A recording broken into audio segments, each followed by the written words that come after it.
السلام علیکم ورحمۃ اللہ وبرکاتہ۔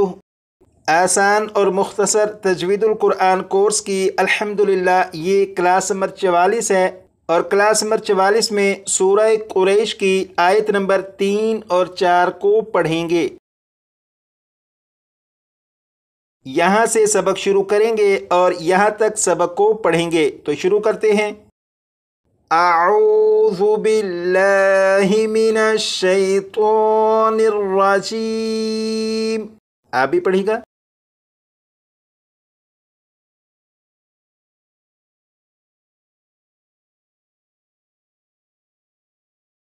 بسم اللہ الرحمن الرحیم۔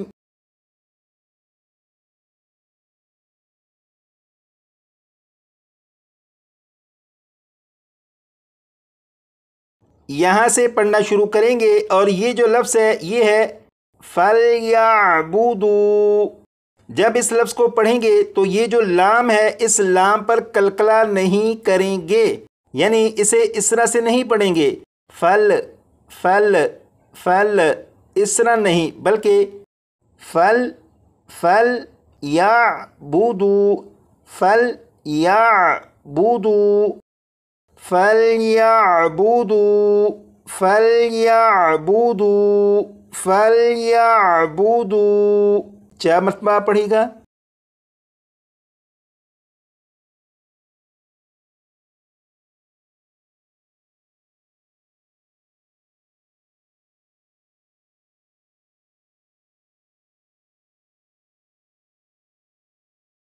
اب اس لفظ کو پڑھیں گے، اور اس لفظ کے شروع میں را ہے، را کے اوپر زبر ہے، لہٰذا را کو پور یعنی موٹا پڑھیں گے، اور اسے اس طرح سے نہیں پڑھیں گے را را را، بلکہ اسے پڑھیں گے را را را۔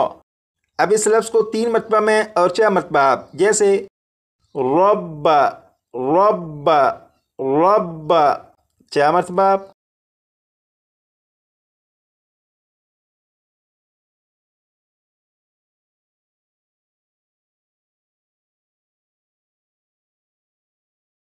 اب اس لفظ کو پڑھیں گے، اور اس لفظ میں یہاں پر دیکھیں یہ ذال ہے، ذال کو نرمی سے پڑھیں گے، یعنی سی ٹی کی آواز کے بغیر پڑھیں گے، اور اس حرف کی سی ٹی کی آواز کو ختم کرنے کے لیے زبان کی نوک کو اوپر کے سامنے کے 2 دانتوں کے سرے سے جب لگائیں گے تو ذال کے اندر جو سی ٹی کی آواز ہوتی ہے وہ ختم ہو جائے گی۔ اب اس لفظ کو اس طرح سے نہیں پڑھیں گے ہازل ہازل، اس طرح سے نہیں، بلکہ ہاذل ہاذل ہاذل، 4 مرتبہ۔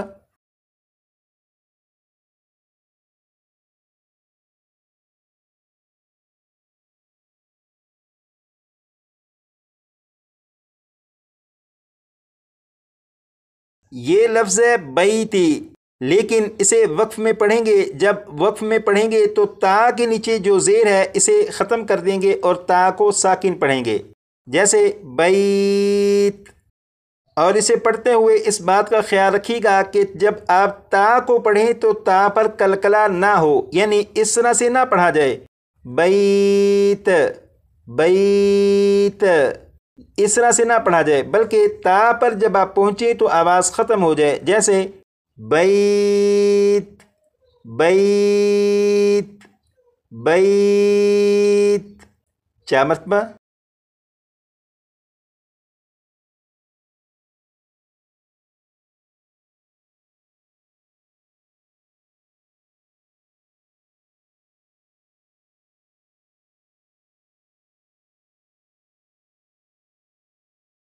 اب اس پوری آیت کو 2 مرتبہ میں پڑھوں گا، اس کے بعد 3 مرتبہ آپ پڑھیے گا، اور جب آپ پڑھیں تو اس طرح سے نہ پڑھیے گا فَلْيَعْبُدُوا رَبَّ هَذَا الْبَيْتِ، اس طرح سے نہیں، بلکہ فَلْيَعْبُدُوا رَبَّ هَذَا الْبَيْتِ فَلْيَعْبُدُوا رَبَّ هَذَا الْبَيْتِ، 3 مرتبہ آپ۔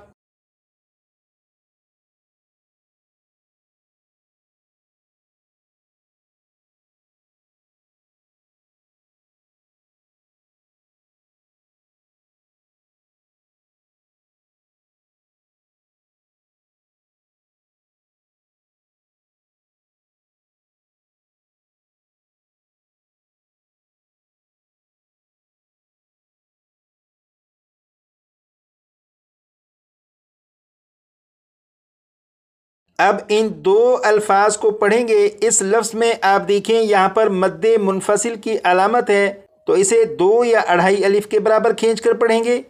یہاں پر میم ساکن کے بعد دوسری میم ہے تو یہاں پر غنہ بھی کریں گے. الذی اطعمہم، الذی اطعمہم، الذی اطعمہم. کیا مطلب؟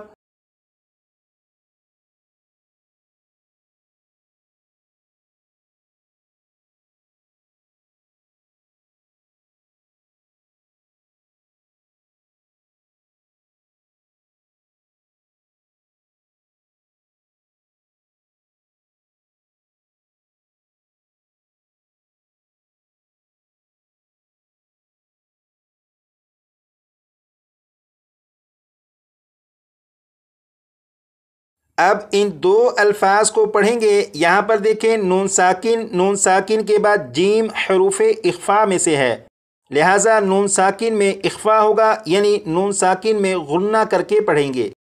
لیکن یہاں پر غنہ اس طرح سے نہیں کریں گے کہ زبان تالو سے لگا کر غنہ کریں، ایسا نہیں کریں گے، بلکہ زبان تالو سے ہٹا کر جب آپ غنہ کریں گے تو اخفا کے مطابق غنہ درست ہوگا. جیسے من جوع، من جوع، من جوع. کیا مطلب؟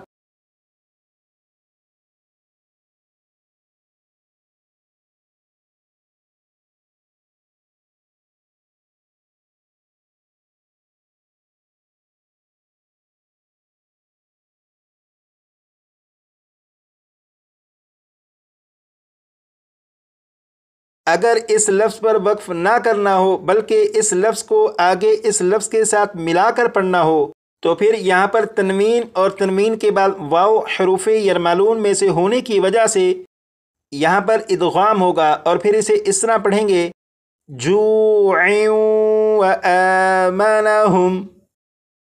اب ان تینوں الفاظ کو 3 مرتبہ میں پڑھوں گا، اس کے بعد 4 مرتبہ آپ پڑھیے گا.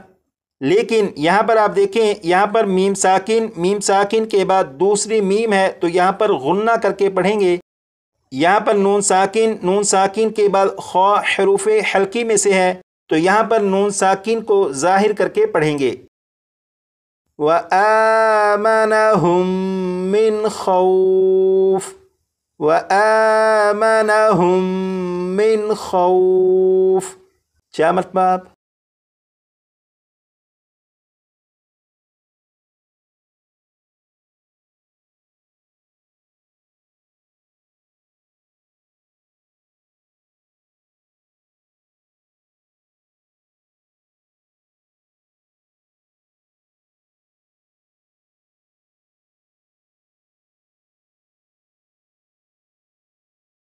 اب یہاں سے یہاں تک اس آیت کو 2 مرتبہ میں پڑھوں گا، اس کے بعد 3 مرتبہ آپ پڑھیے گا. لیکن جب آپ پڑھنا شروع کریں تو سانس اندر کی طرف کھینچ لیجیے گا تاکہ آپ ایک ہی سانس میں پوری آیت کو پڑھ سکیں. جیسے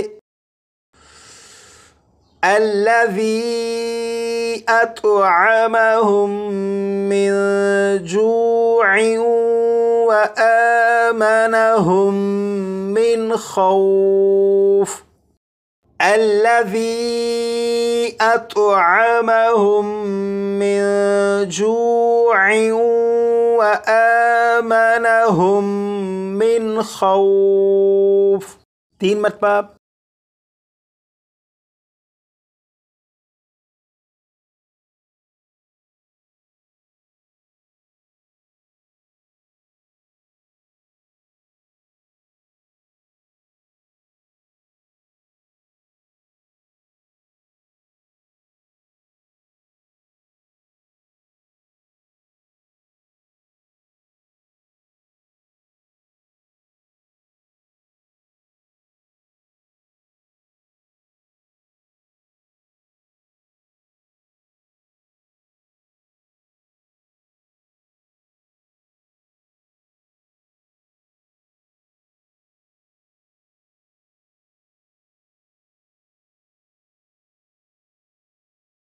آج کی کلاس میں یہ جو سبق پڑھا اس سبق کو آپ اپنے طور پر اچھی طرح یاد کر لیجیے گا تاکہ آپ کے پڑھنے میں مزید بہتری آتی رہے۔